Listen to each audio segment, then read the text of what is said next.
الرحمن علم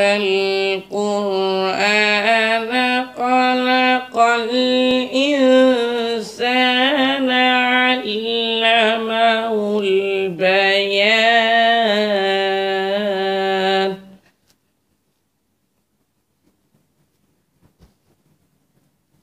الشمس والقمر بحسبان والنجم والشجر يسجدان